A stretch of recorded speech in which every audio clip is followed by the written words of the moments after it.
If you haven't heard the first part of this story, it's paramount that you do. All the events explain what's going on in this part.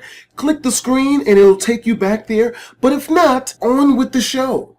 Jane lets her know that yes, I let my nephew, your husband, come in here and grab some of his stuff while his girlfriend sat on the couch. Samantha flips her fucking shit. Right now, I already know why she flipped her shit. She flipped her shit because I cut his electricity off to make him hurt and make him have to come over here and beg for his shit back. You just ruined all of that, okay? You let him in here into my air conditioning and you let him get his shit. Now he doesn't have to come back and beg to get his shit from my house. He does not have to come back and grovel at my feet. Now she's pissed as fuck, screaming and yelling at Jane. Shoot, a fight nearly breaks out. So she tells Jane, next morning you got to get your shit and get the fuck out of my house, which is of course against the law, because if someone's been living in your home for longer than what, like 7 days, then you have to give them 30 days notice before they have to get the fuck out. But Jane is the type of person, she keeps it real. She's a bit ratchet. If you don't want me here, I'm gonna get my shit and get the fuck out. Fuck you then, bitch. So the next morning I get a text from Jane. She's like, yo, can you help me move this shit? I'm like, shit, man, you better make me a sandwich. Make me some food. I'm bullshitting with her, right? She's like, oh, okay, cool. So I come on over there and I see her moving all of her shit out into Jane's boyfriend's big ass fucking truck. And I'm like, what the fuck? Her other roommate was over there helping Jane move too. And I pull Jane's roommate aside. She tells me, she's like, yeah, Samantha fucking kicking her out, blah, blah, blah. And I'm like, wow. Now when I go in there, I'm helping them move all their stuff out and shit. Samantha tries to talk to me. I just don't say shit to her. I give her the mean mug. I don't want shit to do with or have shit to say to this filthy ass freaking bitch, which is really messed up because I had somewhat warmed up to Samantha after she pissed me the fuck off by doing that shit at Buffalo Wild Wings or whatever the fuck the place is called with Randy, because Jane had been, like, oh man, be nice to her, blah, blah, blah. So now that you're doing this grimy shit to Jane, fucking done. Done, dada. I don't want shit to do with you. Don't fucking talk to me, bitch. So I'm helping Jane move all the fucking shit out. And Samantha is sitting there talking shit. The whole time Jane is moving her shit out. Saying shit like, oh yeah, well, maybe you shouldn't talk that shit. Yeah, now you're fucking homeless. What now? Trying to egg her on, trying to get Jane to beat her fucking ass. And Jane is the type of chick that she's about that life. Like, she will fuck you up. But the thing is, Jane knew that if she put her hands on this chick, she was gonna fucking go to jail and she possibly lose her kid to social services. So with those two options, she's like, you know what? I'm just gonna swallow my pride, get my shit, and get the fuck out.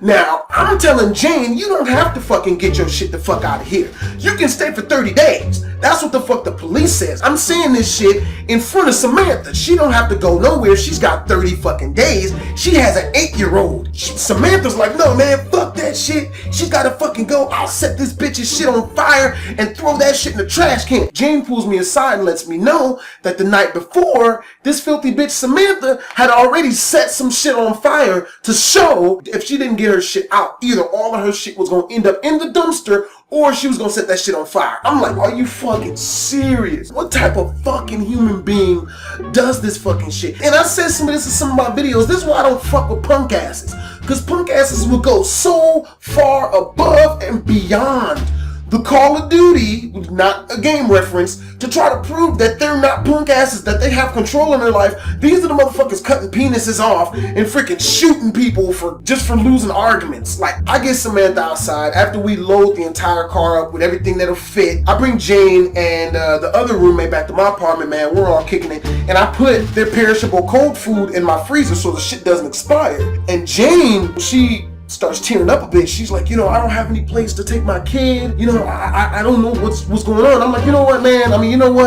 I like their little kid a lot. We listen to all the same music. He's really funny. He's super energetic. He's a motor mouth just like me. He reminds me a lot of me when I was his age.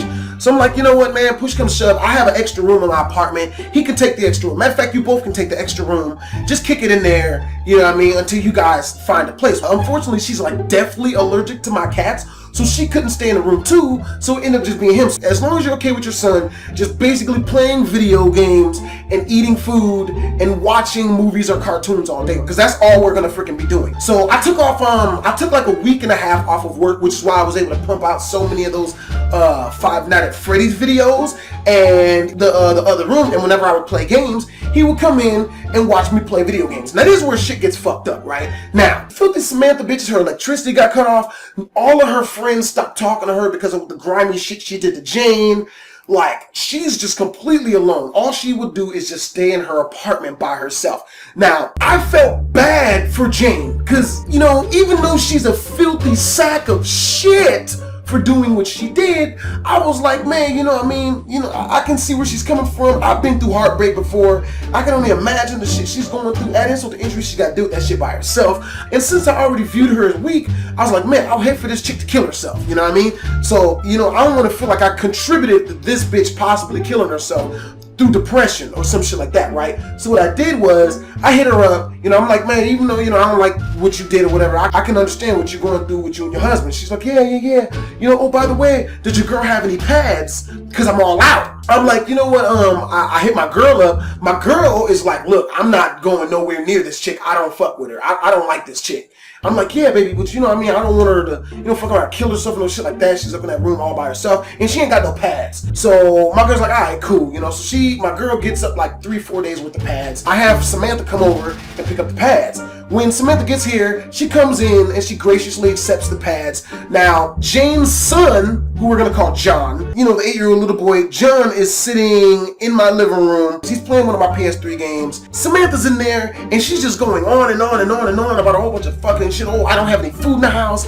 I don't know how to pay my bills, blah, blah, blah, blah, because she has an eviction notice on her door for like $175 because she's poor now, right? Since she kicked the only other 2 people in the house who had a job out. You know what I mean? So she's like, yeah, you know, I don't know what I'm gonna do, and blah, blah, blah, blah, blah, blah, blah, blah. Me and my girl, we're trying to give off the body language, you know, please get the fuck out. But we don't really be rude to the chick, so we're just like, oh, you know, yeah, whatever, we're listening to her shit, right? Until she's like, none of this would have happened, and she turns her neck as if to address Jane's 8-year-old son who's playing the video games in the living room. Yeah, if somebody's fucking mom would have kept her big mouth shut, I'm just sitting there in awe. I'm like, there's no way this bitch is really trying to rub the fact that this kid and his mom have basically no place to live into the 8-year-old kid's face in front of us. In my mind, like explosions and bricks being shot out are happening. I'm just like, you gotta be fucking kidding me. Before this bitch can finish what the fuck she said, I cut her off. No. You know what? No. Get out. Get the fuck out. You gotta go. Get the fuck out. And she turns around and she tries to apologize. Wait, no, get the fuck out. Get out. Go. Get the fuck out.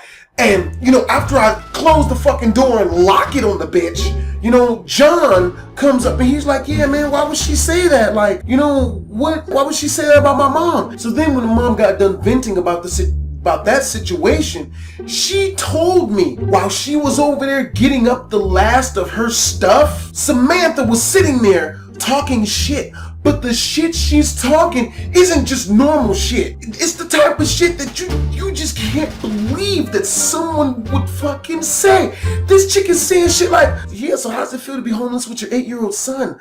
Yeah, I've never been homeless with an 8-year-old before. That's gotta be rough. I hope he has enough food to eat, and just asking to be fucking stabbed. I've never run into this horrid of a human being before. I've seen some fucked up people in my lifetime, but what the fuck is wrong with this bitch? Needless to say, John isn't here anymore, and of course I've changed all of their names. His mom, of course, found an apartment. They're all good now. You know, they live really close. John's still gonna be coming over, you know, playing games and kicking it sometimes. I'm probably gonna babysit him sometimes, you know, there's like maybe a third job and shit, you know, on my off days. In the 7 days that John was here, it took him that long to find an apartment.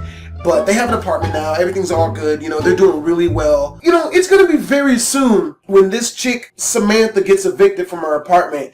And I'm gonna try to record that shit. I cannot fucking wait So I'm gonna be looking forward to seeing her have to drag her shit down her stairs because she don't got no car.